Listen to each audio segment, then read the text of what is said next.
জীবনের সর্বশেষ যে কাজটা কথাটা বলেছিলেন সেটা ছিল কি? নামাজ।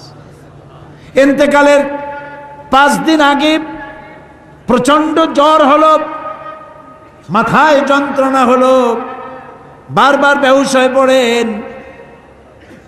যে রাত্রে ইন্তেকাল করবেন সেই রাত্রে সাহাবায়ে কেরাম কেউ ঘরে ফেরে নাই, সবাই কাঁদতেছে। সকলের ধারণা নবীজি খুব তাড়াতাড়ি বিদায় হয়ে যাবেন। ঘরের মধ্যে স্ত্রীরা কাঁদেন, জামাই কাঁদেন, নাতি নাতনি কাঁদেন। সব থেকে বেশি কাঁদছেন হযরতে মা ফাতিমা রাদিয়াল্লাহু তাআলা আনহা। রাসূলুল্লাহর হুশ এলো, হযরত ফাতেমার কান্না দেখে কাছে ইশারা করে ডাকলেন, কানে কানে কি যেন বললেন। হযরত ফাতেমার কান্না বন্ধ হয়ে গেল। হযরত আয়েশা ফাতেমাকে ডেকে বলেন, মা তোমার আব্বা জান কি তোমারে বলল, কান্না বন্ধ হলো তোমার? হযরত ফাতেমা বলেন, মা আমার আব্বা জান আমাকে কানে কানে বললেন, মা কাঁদিস না, তোর কান্না আমার বরদাস্ত হয় না। আমি তোমাকে সুসংবাদ শোনাই, আমি মরে যাওয়ার পর সবার আগে তোমার সাথে আমার দেখা হয়ে যাবে। হযরত ফাতেমা বুঝতে পেরেছেন এর অর্থ হলো রাসূলের ইন্তেকালের পরে আত্মীয় স্বজনের ভিতরে সর্বপ্রথম ফাতেমার ইন্তেকাল হবে। হয়েছিল তাই। রাসূলুল্লাহ বেহুশ হয়ে পড়লেন, আবার হুশ হলো, আবার বেহুশ হলেন।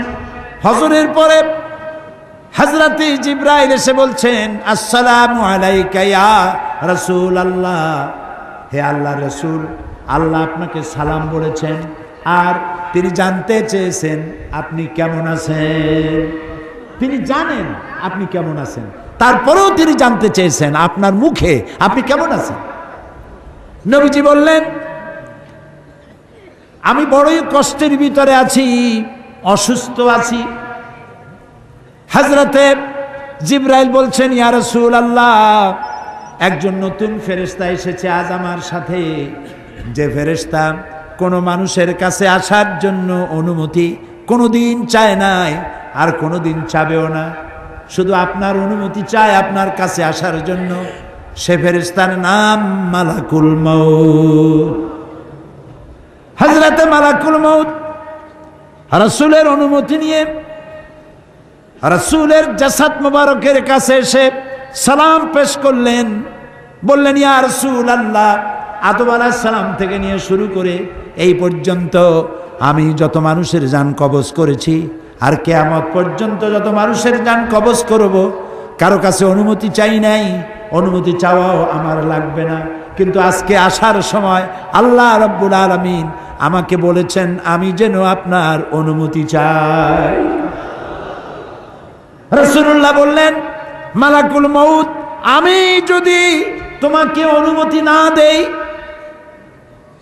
হযরতে মালাকুল মউত বলেন, ইয়া রাসূলুল্লাহ, আল্লাহ তাআলা বলেছেন অনুমতি যদি না পাও ফিরে এসো। আল্লাহু আকবার, আল্লাহু আকবার।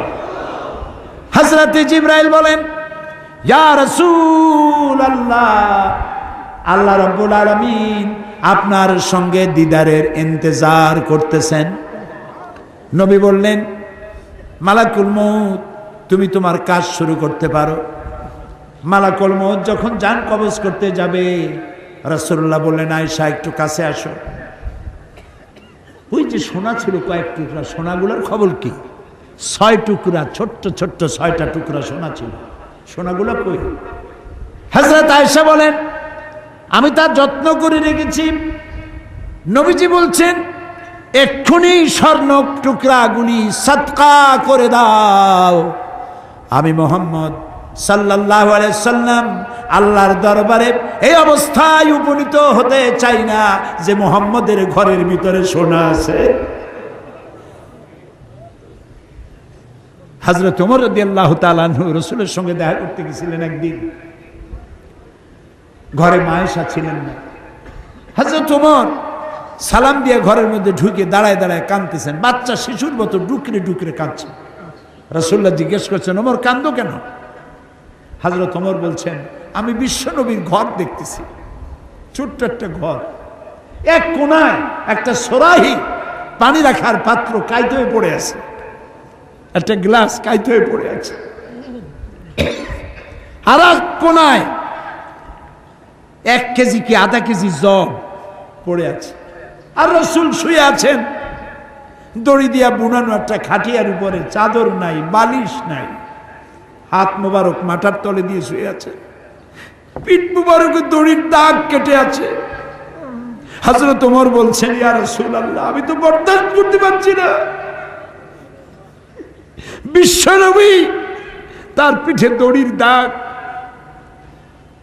পানির পাত্র কাইত হয়ে পড়ে আছে, খাট নাই, বালিশ নাই, আপনি আমাকে অনুমতি দেন, আমি আপনার জন্য একটা তোষক বানাই নিয়ে আসি। রাসূলুল্লাহ বললেন, ওমর, আমি তো দুনিয়ায় শান্তি করতে আসি নাই, আমি যদি ওহদ পাহাড়কে বলি ওহদ আমার জন্য সোনায় পরিণত হয়ে যা, ওহদ পাহাড়টাই সোনা হয়ে যাবে, শান্তি করতে আসি নাই। নবীজি বললেন, আয়েশারে সোনাগুলি বিতরণ করে দাও, সাদকা করে দাও। মালাকুল মউতকে বললেন, তুমি তোমার কাম সারো। জান কবর শুরু হয়ে গেল। নবীজি জীবনের শেষ কথা মুখ থেকে উচ্চারিত হলো, আসসালাত আসসালাত ওয়া মা মালাকাত আইমানুকুম, ও আমার উম্মতেরা, নামাজ নামাজ। ইন্তেকালের সময় মেয়ের কথা বললেন না, নাতির কথা বললেন না, জামাইয়ের কথা বললেন না, উম্মতকে স্মরণ করালেন, ও আমার উম্মতেরা, নামাজ ছেড়ে দিও না, আর তোমার অধীনস্থ ব্যক্তিদেরকে জ্বালা যন্ত্রণা দিও না, চাকর বাকরের জ্বালা যন্ত্রণা দিও না, গরিব মানুষের দিকে লক্ষ্য রেখো। আর আমি চিরজনমের মতো তোমাদের থেকে বিদায় নিয়ে গেলাম, নামাজ ছেড়ে দিও না। কিয়ামতের দিন ওই রাসূল যদি আমাদেরকে উম্মত বলে পরিচয় না দেন, জান্নাতে যাওয়ার উপায় নাই।